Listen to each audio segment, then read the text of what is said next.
네, 오늘은 빌 게이츠의 총명함을 고스란히 느낄 수 있었던 책 기후재앙을 피하는 방법이란 책을 한번 리뷰해 보도록 하겠습니다. 제가 이 책을 읽으면서 느꼈던 점은 빌 게이츠 정말 글을 쉽게 쓰면서도 되게 내용이 알찼어요. 그러니까 단순히 글을 잘 쓰는 것도 잘 쓰는 거지만 이 끝에 그 챕터의 끝에 갈 때마다 정리를 해서 다시 한번 요약을 해주니까 내용도 되게 쉽게 와닿고 그렇기 때문에 더 재밌었던 것 같아요. 여기서 핵심 포인트는 기후재앙을 피하기 위해서는 탄소를 순제로로 만들어야 된대요. 근데 여기서 순제로가 뭐냐? 제로면 제로지 왜 순제로야?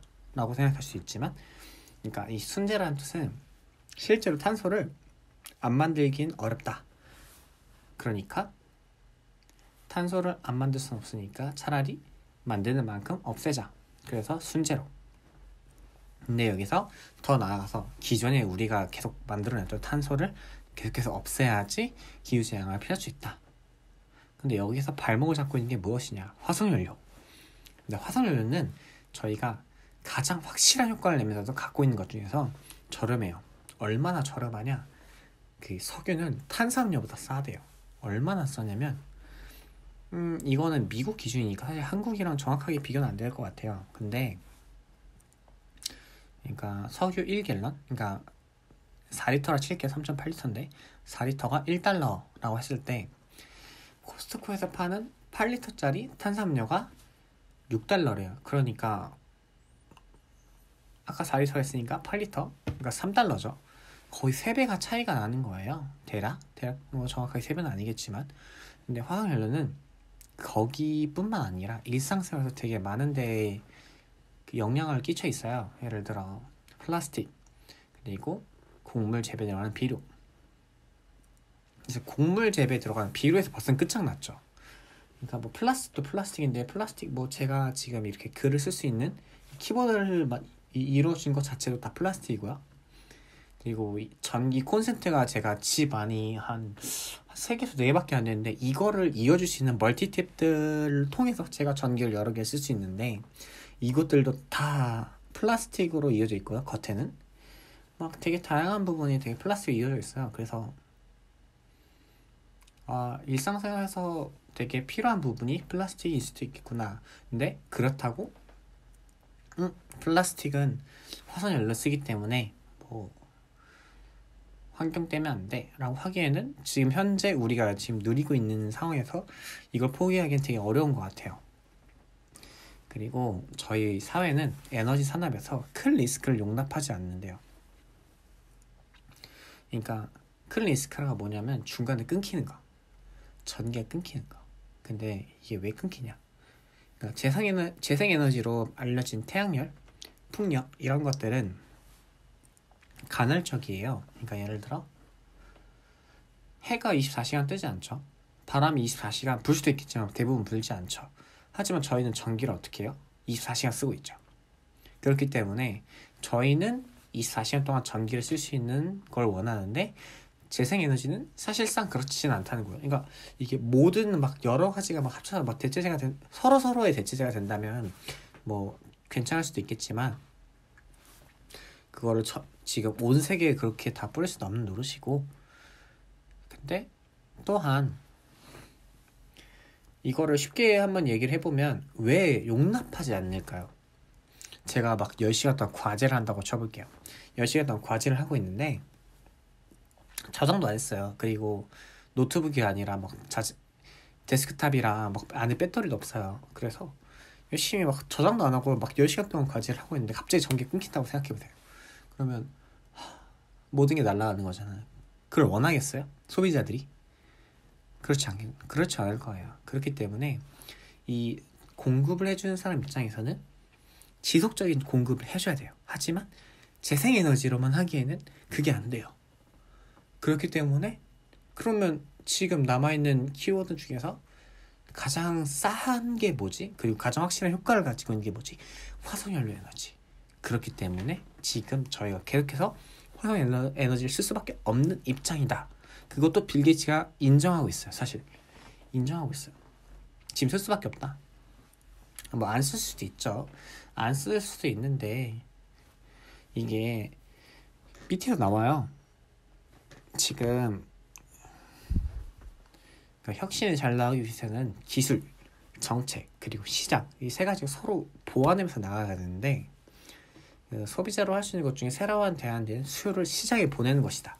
신호를 보내는 것인데 살짝 위로만 좀만 올라가 보시면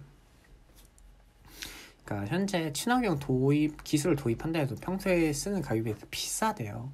근데 만약에 나는 그러니까 평소에 한 300만 원을 번다 쳐볼게요.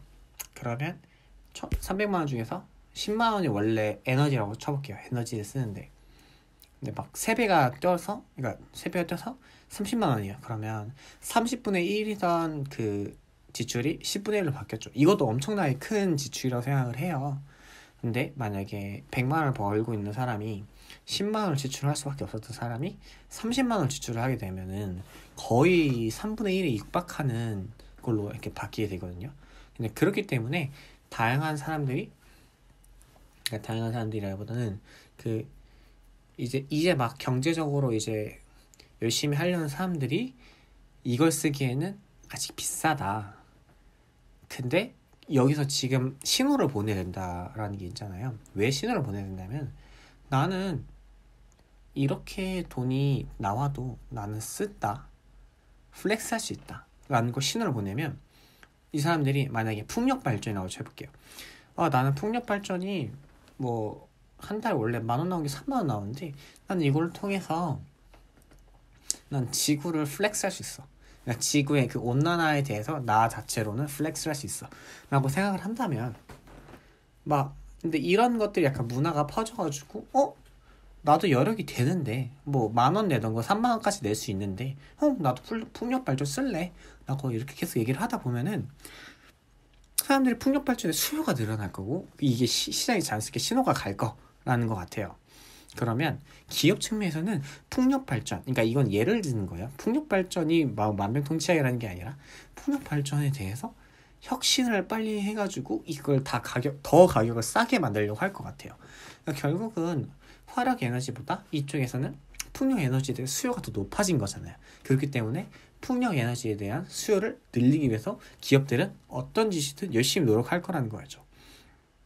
근데 이 에너지 자체가 친환경적인 에너지이기 때문에 만약에 이거를 석유까지 써가지고 한다면 이것까지는 너무 간 거고 그렇게 해서 결국은 이 책을 읽으면서 기업에 대해서만 하는 게 아니라 소비자로서 내가 할 수 있는 게 있네 라는 걸 깨달을 수 있었던 것 같아요. 그래서 내가 나중에 이런 게 생긴다면 신호를 적극적으로 보낼 수 있는 소비자가 되어야 되겠다 라는 생각을 갈 수 있게 만들어졌던 것 같고요. 그리고 여기에 대해서 되게 재밌었던 글이 있어요. 수요 측면에서 신호가 보이지 않으면 정부와 기업이 투자하는 혁신은 실험 세대에 벗어나지 못할 거래요. 아예 개발조차 없을 거래요. 왜냐? 개발할 경제적 동기가 없기 때문에. 정부도 그렇고 기업도 그렇고 그거를 받는 사람이 없으면은 사실 할 이유가 없대요. 그렇기 때문에 왜냐하면 결국은 뽑는 사람이 국민인데 국민이 수요가 없으면 수요가 없는 국민을 위해서 그렇게 개발할 필요는 없다. 저도 동의합니다. 그렇기 때문에 그거는 넘어가고요. 또 우리는 기후변화에 책임감을 갖고 행동할 이유가 있대요. 솔직히 저는 이제 막 돈 벌려고 하는데 뭔 개소리야 이렇게 생각을 했었거든요. 근데 읽어보니까 또 이해가 가더라고요. 소득이 올라갈수록 사람들은 온실가스를 배출하는 활동을 더 많이 하게 된대요. 그러니까 그렇게 혁신이 필요한 것인데 가난한 사람들이 기후변화를 악화시키지 않으면서 삶의 질을 개선하는 혁신. 그러니까 결국은 기후변화는 상류층과 중산층이 일으킨 거예요. 근데 가장 가난한 사람은 기후변화에 원인을 적게 제공했는데 기후변화에 가장 큰 피해를 입은 거죠. 예를 들어 미세먼지가 많이 나요. 그러면 저희는 뭐예요? 실내 활동하지 말라고 하죠. 실외 활동. 집이 들어가 밖에 있어요. 그래도 괜찮죠. 아니면 어떤 재택근무가 가능하신 분들은 재택근무를 할 수 있을 거예요. 하지만 농부라고 생각을 해볼게요. 미세먼지가 있다고 농부가 뭐 재택근무를 할 수 있을까요? 사실상 불가능하다고 생각을 해요. 이러한 면들에 있어서 그러니까 그렇게 생각을 한다면 가장 기후변화의 피해를 가장 많이 입는다. 그래서 그렇다고 이게 막 자기만의 요인이 아니라 저희가 그러니까 상류층과 중산층이 일으킨 것들이 있는데 이거를 하지 않은 사람들이 피해를 입으니까 이거는 도와줘야 된다 라고 이야기를 하는 것 같아요. 그리고 이 책을 읽으면서 느꼈던 점은 빌 게이츠가 현재 나이가 꽤 있지만 와, 머리는 되게 총명하신 것 같아요. 왜 이렇게 나아가야 되고 그 이유는 무엇이며 여기 필요한 행동은 무엇인지 뭐 100% 정답은 없을 것 같아요. 하지만 읽으면 읽을수록 그 열정이 고스란히 느껴졌던 것 같고요. 그리고 아까 앞에서 말했듯이 끝에마다 정리를 해줬던 거에 대해서 정말 잘 읽었고요. 그 책을 이해하는 데 되게 큰 도움이 되었던 것 같아요. 그래서 저도 빌 게이츠 업적을 따라가진 않을 것 같아요. 뭐 하고 싶은 것도 다른데 근데 이제 늙어서도 빌 게이츠처럼 머리가 총명하고 나의 의사 전달을 잘할 수 있는 글을 쓰고 싶어졌던 책이었던 것 같습니다. 마지막으로 이 글 남기면서 마치도록 하겠습니다. 그 기후변화 때문에 미래에 대한 희망을 찾기 어려울 수도 있다. 하지만 교육자이면서 세계보건 전문가인 내 친구 할로 로슬링이 자신의 책 팩트 플린스에서 말했듯이 사실에 근거해 세계를 바라보면 세계는 생각만큼 그렇게 나쁘지 않다. 그리고 더 나은 세상을 만들기 위해 우리는 무엇을 해야 하는지도 알 수 있다. 이 글을 마지막으로 남기며 이 북 리뷰를 마치도록 하겠습니다. 감사합니다.